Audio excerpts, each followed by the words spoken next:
Assalamualaikum warahmatullahi wabarakatuh. Perkenalkan, nama saya Yazkia Mutiardeni dari kelas 12 RPL 1 nomor absen 33. Kali ini saya akan menjelaskan materi pelajaran PPKN.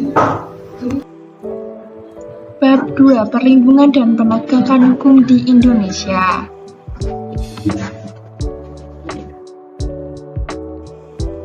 A. Perlindungan dan penegakan hukum. B. Peran lembaga penegak hukum dalam menjamin keadilan dan kedamaian. C. Dinamika pelanggaran hukum. A.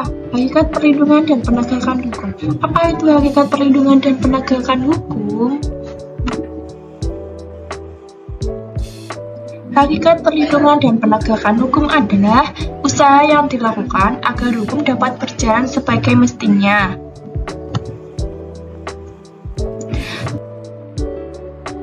Perlindungan dan penegakan hukum sangat penting dilakukan karena dapat mewujudkan hal-hal berikut. 1. Tegaknya supremasi hukum. Supremasi hukum bermakna bahwa hukum mempunyai kekuasaan mutlak dan mengatur pergaulan manusia dalam berbagai macam kehidupan.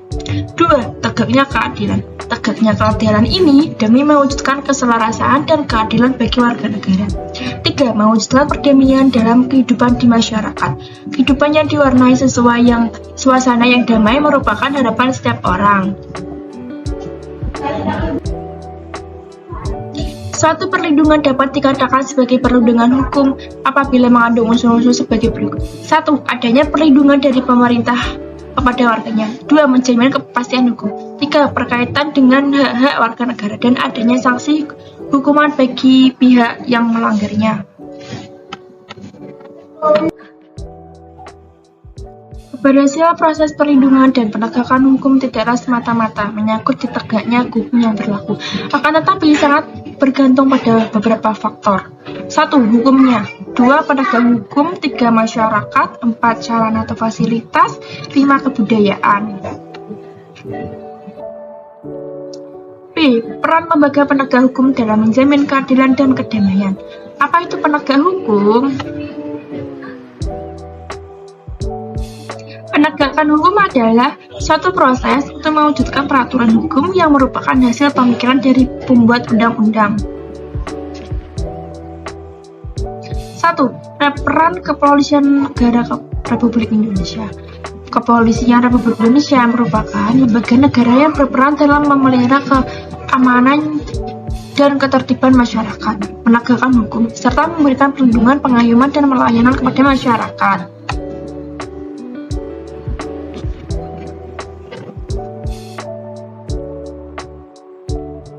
16 Undang-Undang Republik Indonesia Nomor 2 Tahun 2002 tentang Kepolisian Republik Indonesia telah menetapkan kewenangan sebagai berikut.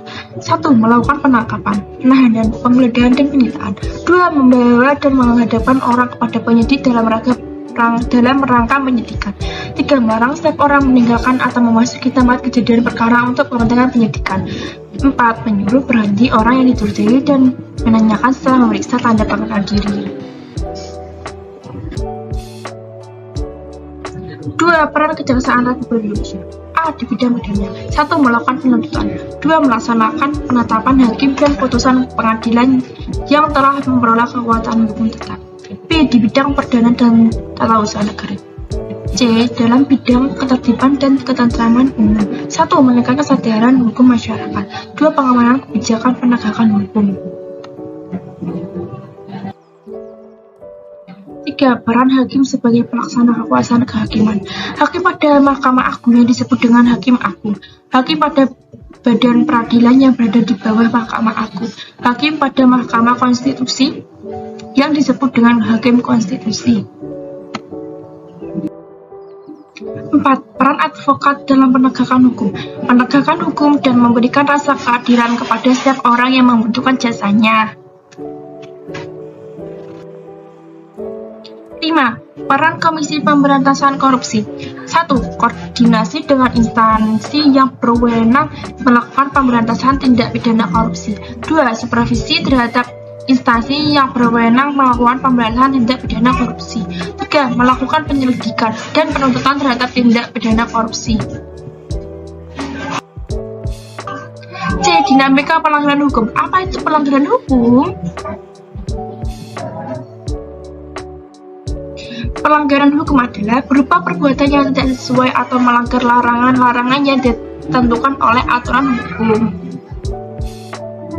Berbagai kasus pelanggaran hukum. Pelanggaran hukum oleh si pelanggar sudah dianggap sebagai kebiasaan. Hukum yang berlaku sudah tidak sesuai lagi dengan tuntutan kehidupan.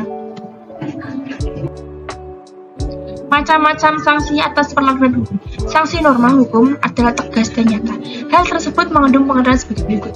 Tegas berarti adanya aturan yang telah dibuat secara material, telah diatur dalam peraturan perundang-undangan. Nyata berarti adanya aturan yang secara material telah diterapkan kadar hukum berdasarkan perbuatan dilanggar.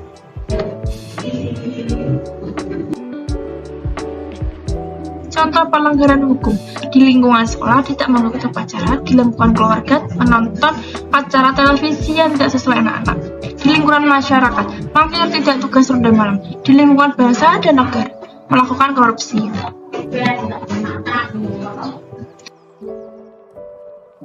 Terima kasih. Assalamualaikum warahmatullahi wabarakatuh.